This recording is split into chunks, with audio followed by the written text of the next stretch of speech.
44,000 करोड़ रुपए की सब्सिडी और उसके बदले में 758 करोड़ रुपए चंदा मिल गया। यह कहानी बहुत दिलचस्प है, यह खबर बहुत दिलचस्प है और यह खबर कहीं नहीं है, किसी चैनल पर इस खबर की चर्चा नहीं हो रही है। किसी चैनल पर इसकी चर्चा नहीं हो रही है। जब ये मैं कह रहा हूं इसका मतलब है गोदी मीडिया में किसी भी चैनल पर इस खबर की चर्चा नहीं हो रही है कि कैसे 44,000 करोड़ रुपए सब्सिडी गई और उसके बाद में 758 करोड़ रुपए चंदा में आ गया। विपक्ष कह रहा है कि क्या यह नरेंद्र मोदी की सीक्रेट डील है, लेकिन इस सीक्रेट डील पर कुछ देर बाद में हम बात करते हैं। उससे पहले जरा दो गाने सुन लीजिए आप। एक गाना आपको खूब याद होगा और वो गाना आपने खूब गुनगुनाया होगा। गाना 2009 में एक फिल्म आई थी, दे दनादन। दे दनादन अक्षय कुमार की फिल्म थी और उस फिल्म में गाना था, तू पैसा पैसा क्या करती है, मैं पैसे की लगा दूं ढेरी, जो तू हो जाए मेरी। समझ में आया कुछ गाना आपको? और ये गाना मैं आपको यूं ही नहीं सुना रहा हूं, इस गाने के बोल पर जरा गौर कीजिए कि अगर तू मेरी हो जाए तो उसके बाद में पैसे की ढेरी लग जाएगी, पैसे की कोई कीमत नहीं है। अब ये कैसे पूरा खेल है और ये गाने से कैसे मेल खाता है, इस बात को भी जरा समझिए। दरअसल एक खबर की है scroll.in ने। ये scroll.in की मेन खबर है, बाकी हिंदी में इसका ट्रांसलेशन का कई और जगह पर भी छपा है। अब ये खबर धीरे धीरे कुछ वेबसाइट्स पर चलने लगी है, बाकी मेन स्ट्रीम मीडिया में अभी भी इस खबर की कोई ज्यादा चर्चा नहीं है। अब खबर क्या है? खबर यह है कि मोदी सरकार, उन्होंने सेमीकंडक्टर बनाने के लिए सब्सिडी दी और सब्सिडी दी गई 3 कंपनियों को सेमीकंडक्टर बनाने के लिए। अब ये सेमीकंडक्टर क्या बला है, पहले जरा इस बात को समझ लीजिए। ये सेमीकंडक्टर दरअसल इलेक्ट्रॉनिक्स जो उपकरण होते हैं उनके अंदर लगाए जाते हैं और भारत सेमीकंडक्टर का आयात करता है। अब भारत की सरकार ने सब्सिडी इसलिए दी ताकि भारत के अंदर ही सेमीकंडक्टर बनाए जाने लगे, बाहर से हमें इंपोर्ट ना करना पड़े। अच्छी बात है, लेकिन अच्छी बात यह नहीं है कि आप सब्सिडी देंगे जनता के पैसे की, क्योंकि जो सब्सिडी दी जा रही है, जो सब्सिडी टाटा ग्रुप को दी गई 44,000 करोड़ रुपए की, वो मोदी जी ने अपने घर से नहीं दी। और मोदी जी के अगर शब्दों में कहूं तो जैसे वो सवाल करते थे कांग्रेस से कि कांग्रेस वाले क्या मामा के घर से लाए थे, तो कोई किसी के मामा के घर से नहीं लाया था। ये आपका, हमारा, जनता का टैक्स का पैसा है और उस पैसे से 44,000 करोड़ रुपए सब्सिडी की गई। लेकिन 44,000 करोड़ रुपए की सब्सिडी मिली और उसके ठीक 4 हफ्ते बाद में, और ये लोकसभा चुनाव से पहले हुआ था। इसीलिए राहुल गांधी कहते हैं कि भैया लेवल प्लेइंग फील्ड है ही नहीं, वोट चोरी की बात अपनी जगह पर। और कांग्रेस का उस वक्त में याद करिए आप, 2024 के लोकसभा चुनाव के दौरान खाते सीज कर दिए गए थे। राहुल गांधी ने, मल्लिकार्जुन खड़गे ने बाकायदा एक प्रेस कॉन्फ्रेंस की थी और कहा था कि भैया हमारे पास में इतने पैसे भी नहीं है कि हम अपने नेताओं के, अपने पदाधिकारियों की हवाई जहाज की टिकट भी करवा सके। कांग्रेस के खाते एक तरफ सीज कर दिए गए थे और दूसरी तरफ बीजेपी के खातों में पैसा आ रहा था, और पैसा भी इतना पैसा कि यह उस वक्त का सबसे बड़ा चंदा था।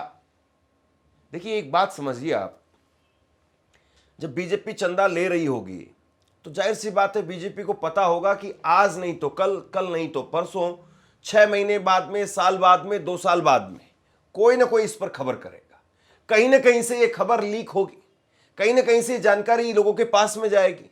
इतनी मोटी रकम है, वो छुपेगी नहीं, लेकिन तब भी इसको छुपाने की या इसको ढकने की कोई और कोशिश नहीं की गई।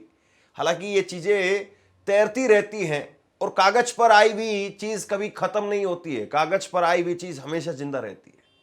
तो कागज पर 758 करोड़ रुपए बीजेपी को चंदा मिल गया और ये चंदा सबसे ज्यादा।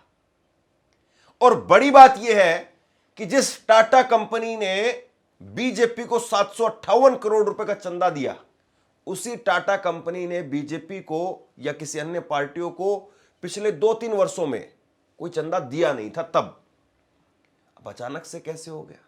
हालांकि टाटा ग्रुप पहले लोकसभा चुनाव के दौरान चंदा देता रहा है, लेकिन भैया इतना बड़ा चंदा, और इतना बड़ा चंदा क्या आपको वो सब्सिडी के बदले में मिला है? और केवल टाटा ग्रुप ही नहीं, हालांकि टाटा ग्रुप देश का एक सम्मानित ग्रुप है, लोग भरोसा करते हैं, ट्रस्ट करते हैं टाटा ग्रुप पर। कहा जाता है ट्रस्ट का दूसरा नाम टाटा। लेकिन साहब, टाटा ग्रुप की जो इमेज है लोगों के दिलों में, जहन में, और टाटा को लेकर के जिस तरीके से लोग भरोसा करते हैं, यकीन करते हैं, कैसे मिट्टी में मिला रहे हैं। टाटा ग्रुप के अलावा 2 और ग्रुप हैं, और वो जो 2 और ग्रुप हैं उनको भी ये कहा गया है स्क्रॉल की खबर में कि उनको भी डील मिली थी, यानी उनको भी जो है वो सब्सिडी मिली थी, और सब्सिडी के बदले में उससे पहले या उसके बाद में झट से उन्होंने भी चंदा दे दिया था। दोस्तों, जरा इसको ऐसे समझिए, 44,000 करोड़ रुपए कितने होते हैं? अगर आप समझना चाहेंगे तो शायद समझ में नहीं आएंगे। मैं भी कल्पना नहीं कर पाता हूं कि 44,000 करोड़ रुपए कितने होते होंगे। कभी मैंने देखे नहीं इतने पैसे, और इतने पैसे अगर कहीं पर रख दें तो वो कितने होंगे मुझे यकीन भी नहीं है, और मैं बता भी नहीं पाऊंगा कि कितने होते होंगे। लेकिन मैं जरा इस बात को ऐसे समझ सकता हूं और आपको ऐसे समझा सकता हूं कि कोई आदमी आपको 44,000 रुपए दे। सोचिए जरा इस बात को, कोई आदमी आपको 44,000 रुपए दे और आपसे कहे कि देखो भैया, मैंने तुमको 44,000 रुपए दिए हैं ना, तुम ऐसा करो कि 700 रुपए मुझे दे दो। और आपको 700 रुपए देने में कोई दिक्कत लगेगी क्या? बिल्कुल नहीं लगेगी साहब, टक से पकड़ा देंगे, ये लो मौज करो। कुल मिलाकर के अगर थोड़ा सा इसको दूसरे शब्दों में समझने की कोशिश करें तो कुछ ऐसा ही मामला दिखाई देता है। देखिए, नरेंद्र मोदी जी ने एक जगह पर कहा था कि मेरे खून में व्यापार है। हालांकि उन्होंने बहुत सारी बातें और भी कही थी। उन्होंने एक जगह पर यह भी कह दिया था कि एक व्यापारी जितना रिस्क लेता है, सेना का जवान भी उतना रिस्क नहीं लेता है। बाद में उस बयान से पल्ला झाड़ लिया गया, उस बयान को नकार दिया गया कि नहीं नहीं, ऐसे नहीं है, वैसे है, ये है, वो है, बहुत सारी बातें कही गई। लेकिन जरा आप इस बात को तो समझिए कि चुनाव से, लोकसभा चुनाव से ठीक पहले ये चंदा जाता है। कब गया ये चंदा? मैं एक एक डिटेल के साथ में जो है आपको ये बताता हूं, जो स्क्रॉल की इस खबर से ही मैंने लिया है। तो सेमीकंडक्टर के बदले में 758 करोड़ रुपए का ये मामला है। 2014 से पहले अगर आप देखेंगे तो बीजेपी का खाता क्या कहता था, वो भी इस खबर में मैं आपको आगे बताऊंगा। और आज 2025 में बीजेपी के खाते में कितने पैसे हैं? 2014 में कांग्रेस की जब सरकार थी, कांग्रेस सरकार में थी, कांग्रेस की सरकार में उस वक्त में कांग्रेस के खाते में कितने पैसे थे? और बीजेपी की आज की सरकार है, तो आज की बीजेपी की सरकार के खाते में कितने पैसे हैं, उस पर भी बात करेंगे। लेकिन ये 44,000 करोड़ रुपए की सब्सिडी का मामला है। और इसके अंदर सबसे बड़ी बात यह है कि 29 फरवरी 2024 को 29 फरवरी 2024 को प्रधानमंत्री नरेंद्र मोदी की अध्यक्षता में केंद्रीय मंत्रिमंडल ने 3 सेमीकंडक्टर इकाइयों को मंजूरी दी, और इसमें 2 इकाइयां वो टाटा ग्रुप की थी। अब देखिए, बड़ी बात यह कि मोदी जी की अध्यक्षता में यह हुआ है, और कई सारे मामलों को लेकर के विपक्ष कहता है कि मोदी जी की अध्यक्षता में एक सर्वदलीय बैठक हो, प्रधानमंत्री नहीं आते हैं। कहीं पर कोई बड़ा हमला हो जाए, कहीं पर कोई बड़ा हादसा हो जाए, विपक्ष कहता है कि यह तो बहुत बड़ा मसला है, इस पर प्रधानमंत्री की अध्यक्षता में एक सर्वदलीय बैठक होनी चाहिए, देश को बताया जाना चाहिए। लेकिन मोदी जी वहां नहीं आते। लेकिन इस बैठक की अध्यक्षता मोदी जी ने की थी 29 फरवरी 2024 को। यह बहुत पुरानी बात नहीं है साहब, ये अभी की बात है, बस ये लोकसभा चुनाव से पहले की बात है। और इसमें यह कहा गया कि भैया, आप सेमीकंडक्टर को लेकर के यूनिट्स तैयार कीजिए, अपनी यूनिट्स लगाइए, उसमें 50% पैसा आपका और 50% पैसा वो सरकार का।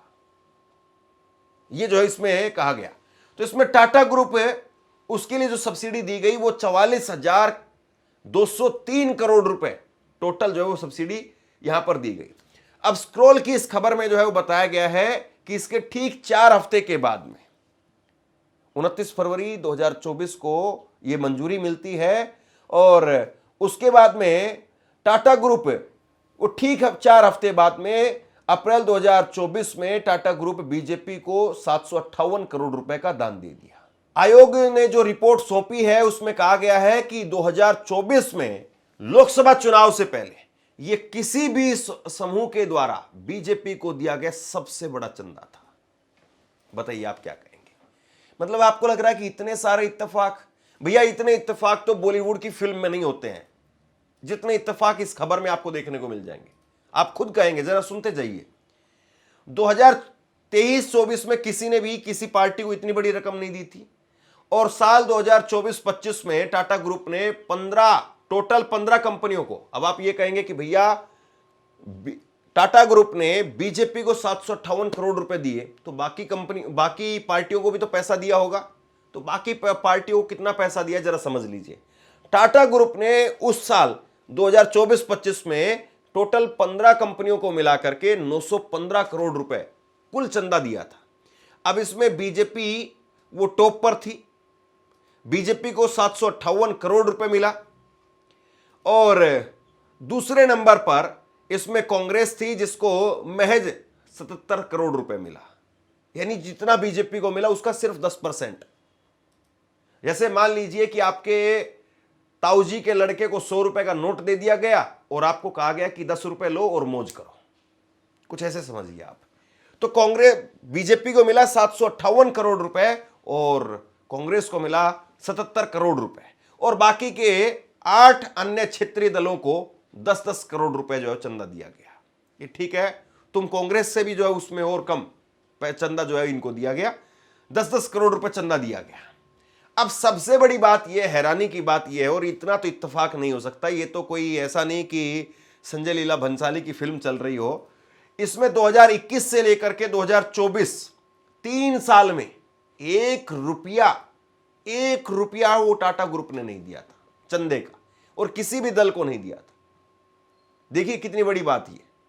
और मैं कुछ भी एक भी लाइन अपनी तरफ से नहीं बता रहा हूं साहब, जो scroll.in ने जो खबर की है, जो खुलासा किया है, उसकी एक एक लाइन मैं पढ़ करके आपको सुना रहा हूं, क्योंकि ऐसी खबरों में एक भी लाइन अपने तरफ से चिपकाना, अपने तरफ से बोलना, मतलब आप समझते हैं।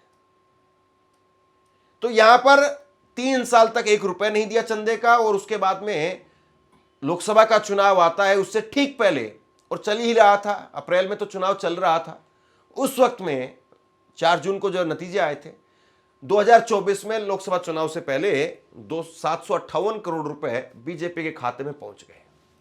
आपसे कुछ कहना चाहता हूं, आज के वक्त में पत्रकारिता करना कितना मुश्किल काम है, लेकिन अगर ऐसे में भी कोई आपकी खबर दिखा रहा है, कोई आपके मुद्दे पर बात कर रहा है, तो आपको भी उसका साथ देना चाहिए। अगर आपको लगता है कि मेरी पत्रकारिता सही है, मैं आपके लिए आपकी खबर वो दिखा रहा हूं, तो ऐसे में आप मेरा सहयोग कीजिए। आप इस वीडियो को जब लाइक करेंगे तो लाइक के साथ में ही एक थैंक्स का बटन आपको दिखाई देगा, उस थैंक्स के बटन पर आप क्लिक कीजिए और जो भी सहयोग राशि दे सकते हैं वो दीजिए। दूसरा, आप चैनल को ज्वाइन कर सकते हैं और चैनल को ज्वाइन करके भी मुझे मदद कर सकते हैं। अब इस खबर पर हम थोड़ी सी आगे बात करेंगे, उससे पहले मैं थोड़ा आपको समझा देता हूं, आपको समझ में आएगा कि ये पैसा बीजेपी के पास में गया तो इससे क्या हुआ होगा। वैसे तो मोदी जी को वोट लोगों ने चाह करके दिए, खुश होकर के दिए। देखिए, वैसे मोदी जी की लोकप्रियता है या नहीं है, इस बारे में इस डिबेट में बहुत सारे तर्क दिए जा सकते हैं और इसके अगेंस्ट में बहुत सारे तर्क दिए जा सकते हैं, लेकिन मैं आपको एक आंकड़ा बता देता हूं, उससे आपको काफी कुछ तस्वीर जो समझने में आसानी होगी। देश में चुनाव आयोग कहता है कि अगर आप बड़े राज्यों में लोकसभा का चुनाव लड़ना चाहते हैं तो एक कैंडिडेट वो जो पैसा खर्च कर सकता है वो पैसा है 95 लाख रुपए। 95 लाख रुपए लोकसभा का कोई कैंडिडेट वो पैसा खर्च कर सकता है चुनाव के दौरान, और विधानसभा चुनाव के दौरान पैसा खर्च किया जा सकता है बड़े राज्यों के अंदर 40 लाख रुपए, और छोटे राज्यों में लोकसभा चुनाव में 75 लाख रुपए कोई कैंडिडेट खर्च कर सकता है, और विधानसभा के अंदर 28 लाख रुपए। अब देखिए, बड़ी बात यह है और दिलचस्प बात है ये कि जो उम्मीदवार है उनके ऊपर तो रोकथाम है कि भैया आप 95 लाख से ऊपर नहीं जाओगे। आप छोटे राज्यों में, जैसे मान लीजिए दिल्ली है, वहां पर हरियाणा है, वहां पर 75 लाख से ऊपर नहीं जाओगे। लेकिन पार्टियों के लिए खर्च की कोई सीमा नहीं है। बीजेपी चाहे तो जितना मर्जी पैसा खर्च कर दे, कोई दिक्कत नहीं है। जैसे इसको आप खर्च को दो तरीके से समझिए। जैसे कोई कैंडिडेट अपने नाम से कहीं किसी लोकसभा के अंदर कोई होर्डिंग लगवाता है कि मुझको वोट दीजिए, हाथ जोड़ करके ऐसे फोटो लगी हुई होती है, तो वो पैसा उसकी फोटो वाला वो काउंट होता है उसके खाते में, उम्मीदवार के खाते में। लेकिन जैसे मोदी जी की फोटो लगा करके और बड़ा सा कहीं पर होर्डिंग लगा दिया गया, मेट्रो स्टेशन पर लगा दिया गया, सड़क के किनारे लगा दिया गया, अखबारों में जो विज्ञापन आते हैं पहले पन्ने पर, जो राष्ट्रीय स्तर पर पार्टी ने खर्च किया है पैसा, उसके लिए कोई पैसे की कोई सीमा ही नहीं है। कितना ही पैसा खर्च करो, राष्ट्रीय स्तर पर पार्टियों के लिए कोई दिक्कत नहीं। अब आप समझ गए होंगे तस्वीर को। यानी बीजेपी के खाते में पैसा आएगा, बीजेपी 700 करोड़ रुपए बीजेपी के खाते में आ गया, बीच चुनाव में खर्च करो भैया। अखबारों में 2 विज्ञापन, अभी बिहार का चुनाव हुआ, वहां पर भी फेसबुक पर, यूट्यूब पर, सोशल मीडिया पर सबसे ज्यादा पैसा बीजेपी ने खर्च किया है।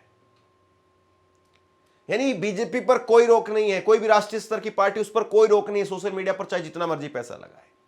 अब आप समझ गए होंगे कि चुनाव में इससे क्या फायदा हो सकता है, क्या नुकसान हो सकता है। चलिए अब इसमें देखिए, एक और जो है कंपनी है, केवल टाटा ग्रुप की ही क्यों बात की जाए, एक और कंपनी है, एक और कंपनी है तमिलनाडु की मुरुगप्पा ग्रुप। और इस ग्रुप ने फरवरी 2024 में तीसरे सेमीकंडक्टर की प्लांट की मंजूरी इसको मिली थी, और इसको 3500 करोड़ रुपए, वहां पर 44,000 करोड़ रुपए था टाटा ग्रुप के पास में, इनको मिला 3,500 करोड़ रुपए। वहां पर 44,000 करोड़ रुपए, यहां 3,500 करोड़ रुपए। और इसको इस ग्रुप ने कुछ ही दिन के बाद में, जल्दबाजी जो है इतनी है क्योंकि चुनाव चल रहा था साहब, चुनाव होने वाला था, 125 करोड़ रुपए बीजेपी को चंदा दे दिया। अब आप इसको भी समझ गए होंगे। आपको 3500 रुपए किसी ने दिए और आपसे कहा कि भैया 121 रुपए मिल जाएंगे क्या, आपने कहा होगा 150 रुपए रख, तू 150 रुपए रख, छुट्टे नहीं है, छुट्टे का झंझट नहीं है। या हो सकता है आपने 200 रुपए का नोट थमा दिया हो कि भैया छुट्टे नहीं है, ले जा ऐस कर, हो सकता है आप 500 रुपए भी थमा दें। तो ये कुल मिलाकर के सीन है। इसके बाद में तीसरी एक कंपनी और है, और इस कंपनी को भी गुजरात के सानंद में, अब ये बड़ी बात यह है कि जहां टाटा ग्रुप ने यूनिट लगाई और जहां इन दोनों ग्रुप ने यूनिट लगाई वो बीजेपी शासित राज्यों में लगाई, गुजरात में यूनिट लगाई और उसके बाद में असम में। मतलब है आप समझिए, पैसा गया, चंदा गया, बीजेपी को सब्सिडी गई उनको, और उसके बाद में यूनिट कहां लगाई, मतलब जो खर्चा किया वो खर्चा किया गुजरात में और असम में, यानी बीजेपी शासित राज्यों में। वहां पर जो है सितंबर 2024 में इन्होंने सेमीकंडक्टर यूनिट की इनको मंजूरी मिली थी, और इससे कुछ दिन पहले ही इन्होंने व्यक्तिगत तौर पर 12 करोड़ रुपए बीजेपी को दे दिए थे। अब आप कुछ समझे हैं क्या? अगर नहीं समझे तो फिर क्या कहें। सुप्रिया सिन्हा तो वो भी हिसाब किताब बता रही है कि भैया देखिए इस तरीके से पैसा मिला, चंदा मिला, उसके बाद में सब कुछ हो गया। आपको याद होगा मोदी सरकार इलेक्टोरल बॉन्ड लेकर के आई थी, और उस स्कीम को सुप्रीम कोर्ट की 5 जजों की संवैधानिक पीठ ने अवैध कहा था कि भैया ये आरटीआई के दायरे में नहीं आता है। लोगों को ये जानने का हक है कि उनकी जो पार्टियां हैं, जिनको वो वोट दे रहे हैं, वो पार्टियां किसके पैसे से चल रही है। ये कहा था तब सुप्रीम कोर्ट ने, अवैध बता दिया था। और उस वक्त में भी यही था कि बीजेपी के पास में मोटा चंदा जा रहा था। अब जरा समझ लीजिए, बड़ा दिलचस्प गणित मैं आपको बताता हूं, आपको समझ में आएगा और आप कहेंगे कि हां वाकई कुछ तो है। जब कांग्रेस की सरकार चल रही थी उस वक्त में 2013-14 में बीजेपी के पास में, जो बीजेपी विपक्ष में थी, बीजेपी के खाते में थे 464 करोड़ रुपए, और कांग्रेस जो 10 साल की सत्ता थी कांग्रेस के पास में, और कांग्रेस के खाते में कितने पैसे थे? कांग्रेस के खाते में पैसे थे 586 करोड़ रुपए। मतलब महज 100 करोड़ के आसपास का अंतर है, सिर्फ 100 करोड़ का अंतर था बीजेपी और कांग्रेस में। और अगर आप आज की बात करें तो आप यकीन नहीं कर पाएंगे कि कितना अंतर है दोनों के बीच में। तब बीजेपी और कांग्रेस में सिर्फ 100 करोड़ का, बीजेपी के खाते में 464 करोड़ रुपए, कांग्रेस के खाते में 586 करोड़ रुपए, और बाकी की जो क्षेत्रीय और राष्ट्रीय पार्टियां बच गई थी उनके पास में टोटल 1000 करोड़ रुपए था। यानी आप देखिए कि उस वक्त में सत्ता कैसे चल रही थी। जितना पैसा बीजेपी और कांग्रेस के पास था उतना ही पैसा तकरीबन क्षेत्रीय पार्टियों के पास में भी था। ऐसे समझिए इसको। अब आज की तारीख में इसको जरा समझ लीजिए। 2023-24 में आज की तारीख में बीजेपी के पास में जो पैसा है उसके खाते में 7,114 करोड़ रुपए, 7,114 करोड़ रुपए। और कांग्रेस के पास में कितना है? कांग्रेस के पास में है 857 करोड़ रुपए। यानी कांग्रेस जहां पर थी 2013-14 में, उससे केवल 100-200 करोड़ रुपए ऊपर जा पाई है। और बीजेपी 464 से पहुंच गई 7,000 करोड़ रुपए के पार। और देखिए ये है ऑफिशियल आंकड़े, ये है व्हाइट मनी। बाकी किसके पास में कितना है, बीजेपी के कितने दफ्तर बन गए, कितने दफ्तर कितने करोड़ों रुपए के होंगे, उस सब का हिसाब तो आप क्या लगाएंगे? उस प्रॉपर्टी का हिसाब क्या लगाएंगे कि बीजेपी ने कितने आलीशान बड़े बड़े दफ्तर कैसे बड़े बड़े शहरों में बना लिए, जहां पर एक आदमी 50 गज का मकान नहीं ले पाता है, वहां पर बीजेपी कितने बड़े बड़े आलीशान मकान बना, बंगले, माफ कीजिए 5 स्टार होटल, क्या ही कहें साहब। और आज की तारीख में जो बाकी की पार्टियां हैं उनके पास में है 5,820 करोड़ रुपए। तो उस वक्त में जो बीजेपी और कांग्रेस के पास में था और बाकी अन्य दलों के पास में था वो तकरीबन बराबर बराबर था, लेकिन अब नहीं है। अब तो अकेली बीजेपी के पास में जितना पैसा है, अगर आप विपक्ष को भी जोड़ दे, कांग्रेस को भी जोड़ दे, सबको जोड़ दे, तो उनके पास में नहीं है। यानी पूरा विपक्ष सिवाय बीजेपी के। और इसमें अन्य में जो है वो बाकी की पार्टियां जैसे कि शिवसेना, सिंधे वाली, टीएमसी, ये इनकी जो साथ वाली पार्टियां हैं वो भी आती हैं, लेकिन सबको मिला लीजिए तब भी बीजेपी आज की तारीख में भी आगे है।